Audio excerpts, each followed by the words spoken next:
Good morning student, standard 8 subject maths chapter number 9 basic પદાવલીઓ અને નિત્યસમ સ્વાધ્યાય 9.3 વિડીયો નંબર 8 પ્રશ્ન નંબર 1ની ચર્ચા કરી રહ્યા છે વિદ્યાર્થી મિત્રો. તેમાં ત્રીજા નંબરનો અને ચોથા નંબરનો દાખલો હું તમને શીખડાવું છું તમારી જાતે નોટબુકમાં. પછી દાખલા નંબર પહેલો, બીજો અને પાંચમો જાતે ગણવાનો રહેશે વિદ્યાર્થી મિત્રો. સિમ્પલ છે, ગુણાકાર જ કરવાનો છે. અહીં તમે જોઈ શકો છો એક પદ આપ્યું છે અને બીજું છે એ બે પદ આપ્યા છે. તો પહેલાં રકમ આપણે આ રીતે લખી દઈશું વિદ્યાર્થી મિત્રો કે જેમને તમને ભૂલ ના પડે. a+b ગુણ્યા 7a² અને b². તો અહીંયા તમે જે આ પદ જોઈ રહ્યા છો 7a² અને b², એ હંમેશા કૌંસની અંદર રહેલા બંને પદ સાથે ગુણાશે. મતલબ પહેલાં એ જોડે જશે અને પછી બી જોડે જશે. બરાબર? તો આપણે એ જોડે જાય એટલે અહીંયા એકલો એ છે, એનો કોઈ સહગુણક નથી, એટલા માટે આપણા 7 જે છે એ એમના એમ રહેશે 7. પછી એ જોડે એ ગુણાય તો એ અહીંયા એક વાર, અહીંયા એ કેટલી વાર છે? 2 વાર. તો આધાર સરખા, ગુણાકારનું ચિહ્ન તો ઘાતોનો સરવાળો. તો અહીંયા 2 ઘાત અને અહીંયા 1 ઘાત. તો કેટલી થશે? એની 3 ઘાત. હવે b² છે એમના એમ લખાશે કારણ કે અહીંયા આંકડો એકલો એ જ છે. હવે આ વત્તાકારનું ચિહ્ન અહીંયા લખાશે, પછી પાછું અહીંયા આખું પદ બી જોડે ગુણાશે એટલે 7 એમના એમ, પછી a² એમનો એમ. પણ આ બી વાળું પદ છે તો બી વાળા જોડે ગુણાશે ને, એટલે આધાર સરખા, ગુણાકારનું ચિહ્ન ઘાતોનો સરવાળો. એટલે બી અહીંયા 2 ઘાત, અહીંયા 1 ઘાત, બંનેનો સરવાળો એટલે 3 ઘાત. એટલે આપણો જવાબ આવે વિદ્યાર્થી મિત્રો 7a³ b² વત્તા 7a² b². આ રીતે આપણો અહીંયા જવાબ આવ્યો છે. ચલો, આ તો થઈ થોડી ડાયરેક્ટ દાખલો ગણવાની રીત.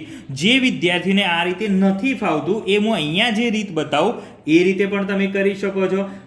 4 જે છે બંને સાથે ગુણાકારમાં તમે લઈ શકો છો. તો આ રીતે વિદ્યાર્થી મિત્રો જોઈએ.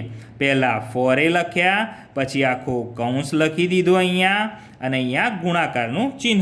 હવે પહેલાં આના જોડે ગુણાકારમાં 4a ગુણ્યા a², પછી બાદબાકીનું ચિહ્ન એમનું એમ.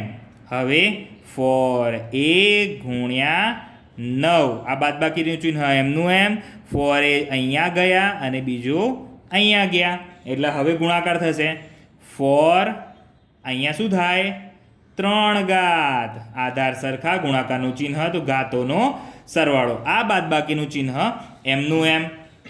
પછી આ અહીંયા શું થશે? 9 ગુણ્યા 4 તો 9 ચોક 36. તો શું થશે? 36a.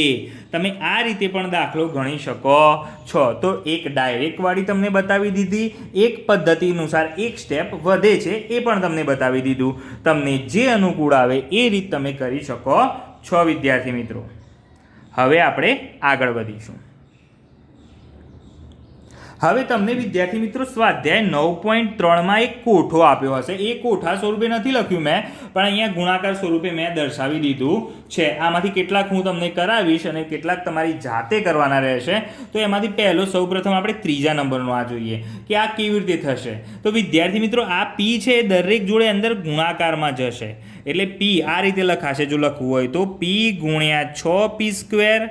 પહેલાં ગુણાકારમાં ગયો, પછી બાદબાકીનું ચિહ્ન એમનું એમ, પછી પાછો p ગુણ્યા 7p, પછી પાછું સરવાળાનું ચિહ્ન આવી ગયું p ગુણ્યા 5. પછી આનો ગુણાકાર કરો p અને અહીંયા p², તો 6p². બાદબાકી એમની એમ, પછી થશે p, આ 7 તો એમના એમ, p² થયો. પછી પ્લસ એમના એમ તો 5p. હવે વિદ્યાર્થી મિત્રો શું થશે? આ આપણો જવાબ ઘન 6p³ ઓછા 7p² વત્તા 5p. ખ્યાલ આવી ગયો? તો આ જ રીતે તમારે અહીંયા એક વર્ગવાળું છે જાતે કરવાનું છે. આ પણ જાતે કરવાનું છે. 1 2 3 4 4 દાખલા તમારે આ હોમવર્કમાં કરવાના છે વિદ્યાર્થી મિત્રો, આ રીતે જે કરાવ્યા એ રીતે. તથા સ્વાધ્યાય 9.3માં પ્રશ્ન નંબર 1નો દાખલા નંબર 1, 2 અને 5મો પણ તમારે ગણવાનો છે. આજે દાખલા એટલા માટે આટલા તમને વધારે આપ્યા છે વિદ્યાર્થી મિત્રો, જેટલી પ્રેક્ટિસ કરશો એટલું સારું આવડશે. તેમજ વિદ્યાર્થી મિત્રો એક જ જેવી રીતના દાખલા છે, કંઈ અલગ વધારે પડતી પદ્ધતિ બદલાઈ નથી. એટલા માટે આપણે જાતે ઘરે ગણવાની કોશિશ કરીશું. અસ્તુ. જય હિન્દ, જય ભારત.